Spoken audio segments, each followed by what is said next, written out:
Have you climbed any other mountains since then? Yeah, so let's go back a couple years. So a couple years, my whole plan was to go over to Switzerland and climb the most, to me, is one of the most iconic mountains in the world, called the Matterhorn. And it literally, if you go to Disneyland, you have the ride where you go into it and you spin around the mountain, you go up, and you got this crazy looking mountain that is really just made of 100% rock that just skyrockets and blooms out of this little village in the middle of Zermatt or Switzerland, called Zermatt. And so I went there 2 years ago, and I got to the base, and the main guy that like monitors who goes up and down, he was a guide, and it was blown like hell up there. And I said, what are the chances of me making it to the top and back? And he said, it's 100% that you will die. So I said, you know what, I'm out. So I retreated down to Chamonix, and I climbed another mountain, a big mountain over there called Mont Blanc. 16,000 feet, very difficult. I was able to do that. And then last year, answering your question, I went back to Zermatt to attack the Matterhorn. It's terrifying. You're inverted, you're going straight up. The top, you're on Switzerland, you're on the Switzerland side, and it's about 2 feet wide. And you have to go about 100 yards to the Italian side to actually crest the very tippy top of the Matterhorn, which I was petrified to do, but I overcame that fear, made it happen. And so right now I'm in the process of training for another mountain in Switzerland as well, called the Eiger. And many, many years ago, Clint Eastwood made a film called The Eiger Sanction. And so I was inspired by that. He was a CIA guy chasing a Russian operative or something up the North Face. So I'm going to be retracing that same route. It should be pretty intense. So I saw on your Twitter a lot, you were going through something Camp Everest. I saw a lot of different videos on that. I think on your TikTok as well. So talk about that, what all that entailed. Yeah, so I think we talked about this last year, and it is the Everest season right now. It's always very relevant because a lot of people are very ambitious and optimistic about doing training. They've always put Mount Everest, it's the pinnacle of achievement to make it to the top. And, at the end of the day, 17 people died last year.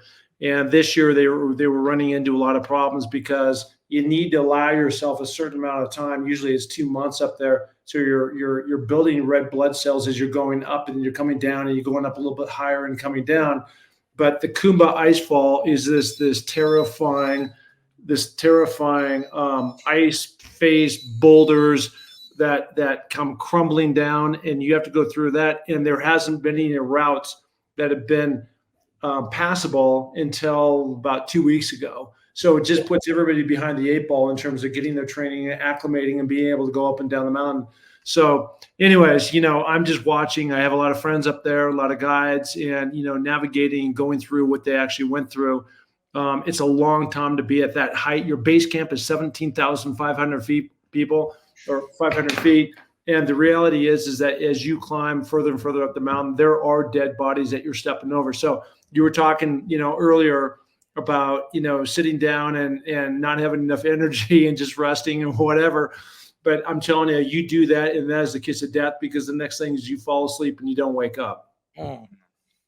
We are talking to former NFL receiver, 7 Summits mountain climber, and Emmy Award winner, Mark Pattison. I watch a lot of documentaries. Yeah. I am a documentary guy, and I watched a documentary recently. It's called Lost on Everest, and it's about Michael Matthews, okay? And his brother, he disappeared 20 years. He was blown off the mountain of Everest. His friend came down, but he never came down, and they wanted to find his body. They wanted to put his body to rest. So his family, his brother, went up there. Well, he didn't go up there. He had a bunch of climbers go up there and fly different drones and try to find him.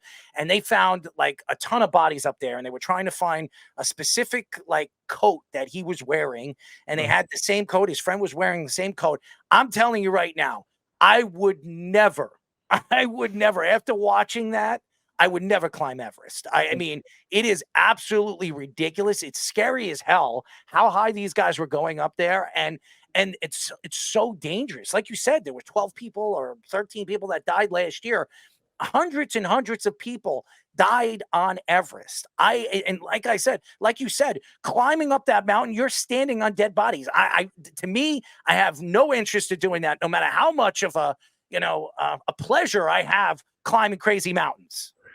Somebody was asking me about this, and what I told them is that the goal, because it is a lot of pain to be sleeping for 2 months on rocks and ice and going through the Kumba Icefall and up through Camp 2 and climbing the Loti face, at 45 degree, basically taking the ice rink and tilt it up and then going up to the very top and being amongst all these dead bodies and stepping over them. And, you're into thin air, you're into what they call the death zone.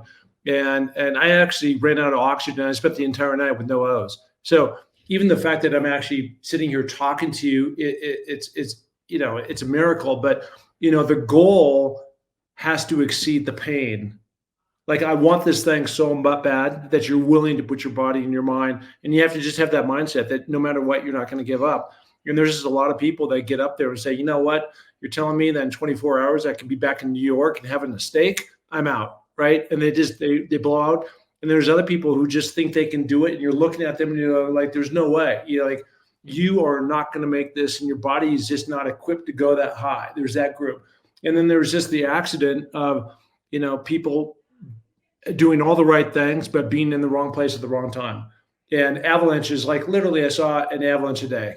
Every single day there's avalanches coming down and falling into crevasses and, dying of pulmonary or cerebral edema, which is this lack of your lungs or your brain swells and you blow up. There's a guy, when I was up there at 26,500 feet, which is Camp 4, and this is where you go, the night before you're going to climb to the top. He was 6 feet from me in my tent. He had died 10 days earlier. He was just laying there, right? And it's just a harsh reality of what you're in for. And hyperthermia, that's another thing. I mean, you have to worry about everything. And I was watching it. I was like, these guys are out of their damn minds, and they're climbing looking for dead bodies.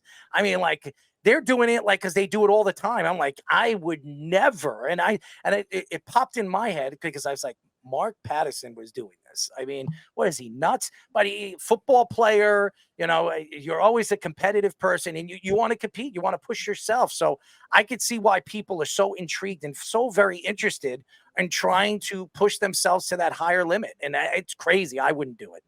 Yeah, well, and you also have to set yourself up for success on what you actually, I just happen to be, I live in Sun Valley, Idaho, so I'm already at 6,000 feet.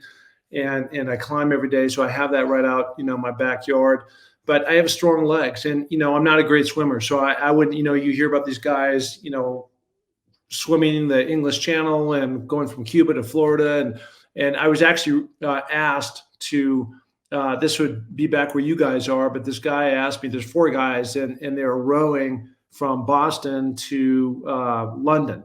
Right. And so you're at sea, you're rotating every 2 hours, rowing across the ocean, right, in crazy weather and everything else. And I'm like, I'm a climber, and that's what I do. And I understand that, and I understand the risk. I've been doing it for a long time. So I've built up this resume and skill set to do that. I'm not a rower, right? I've got no place to practice. I have no desire. when we're talking about the goal has to exceed the pain. But it would be the other way around. I really don't have a goal, and the pain would come on me pretty quickly, and I'd be out.